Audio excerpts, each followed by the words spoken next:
just using this one. This is real simple. Yeah. Just gonna pin this on over here. This right here, that's great. Okay. What is your You can name? all this. It's Todd Price. I'm with On the Earth Productions. Okay. This is our company. We've been documenting the No Child Left Behind doing a Wow. report. I'm at the School of Education in Madison. Oh, wonderful. Yep. Can I bring you over here where Sure, my camera is? sure. Watch your step. Tricky here.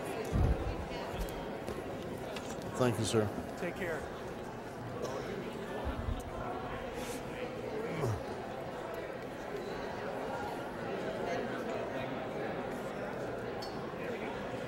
Hi, how are you? Okay. That's good. Perfect. Okay, if you could just tell us a little bit, you could just put that in your pocket or wherever you want. That's pretty neat. Self-contained.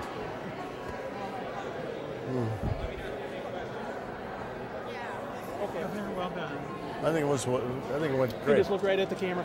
Okay, Governor, if you could tell us a little bit about the process of this particular institute. This has been a year in the making. Yes, it has. You know, you had a number of folks up here to represent union, represented teachers, principals.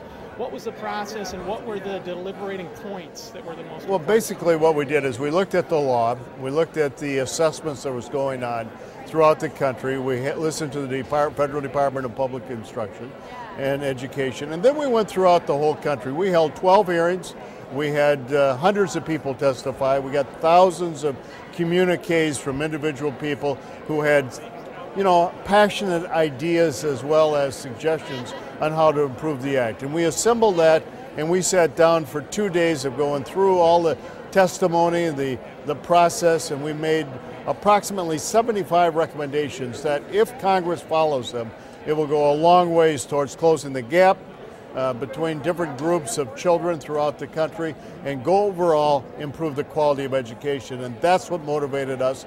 And I'm very proud of the report and very pleased that we were able to come up with unanimous agreement except for one item. Would you characterize this perhaps as a part two to No Child Left Behind? We have a new administration. Basically, we're looking at the Congress having a larger role, perhaps? Is that how you see it? Well, I think not only Congress, but I think teachers, I think school boards, I think principals, especially principals, are going to have some more responsibility, but have an opportunity to do a lot as far as steering education. We took into consideration the classroom, we took in the class building, how we improve low-performing schools, how we can help to improve the quality of teachers. One of the most controversial items in there was that we added an item to highly qualified teachers to be highly qualified, effective teachers. Teachers can have great resumes, but if they can't teach, we want to make sure that we set it up so that they have performance taken into considerations on their assessments. And it was a tough thing, but that was the only item that we did not get complete unanimous agreement. Very last question with regards to the school choice issue. Yes. And supplemental services. You acknowledge that it's not being used as effectively or No, as much. What are some of the issues that would be? We found that a lot of schools were gaming the system, saying they were offering supplemental educational services, SESs as it's more commonly referred to, and we found that that just wasn't the case. We're putting teeth in the law now, allowing parents to enforce it, requiring districts to set up an office so parents can go to. We're actually asking for an assessment on those people offering the services to make sure that they perform. So all of these things together, plus opening it up, we're going to be able to give more children the kind of help they need to improve. And that was the ultimate objective of the report, and I got to tell you, it was resoundingly recommended to accomplish that final objective. Okay, thanks very much for this interview today. Appreciate it. Thank you. I got to stand right here. Huh? Okay. As soon as I take this off. Thank you. Oh, I didn't know.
was going to say, I used to sit on a stool like this, but I had the dunce hat on. Spent a lot of time on a stool like this. Good morning, ladies and gentlemen. It's my privilege to start this press conference, and it's interesting to see this kind of chairs we have up in front. It reminds us of grade school or high school, I guess, but my name is Tommy Thompson. I, along with my very good friend and colleague, Governor Roy Barnes, co-chaired this commission on No Child Left Behind. I'm very pleased, as you can well imagine, to be here with all of you, and especially our wonderful distinguished guests, the leadership of the Senate and the House Education Committees, as well as our fellow commissioners. I want to thank all of you once again for being here. I'm going to talk very briefly about the Commission on No Child Left Behind, as well as our mission. Then Governor Roy Barnes will then introduce our honored guests, and after their remarks, Governor Barnes and I will address the Commission's major recommendations for the press. The Commission was charged with conducting a very bipartisan analysis of the strengths as well as the weaknesses of the law as well as its implementation. Based on that analysis, we developed what we think a very comprehensive and specific set of recommendations, 75 in all, for Congress as well as the administration. We are confident these recommendations will result in improving the achievement for all children and accelerating the closure of the stubborn and persistent achievement gaps that continue to impact disadvantaged children.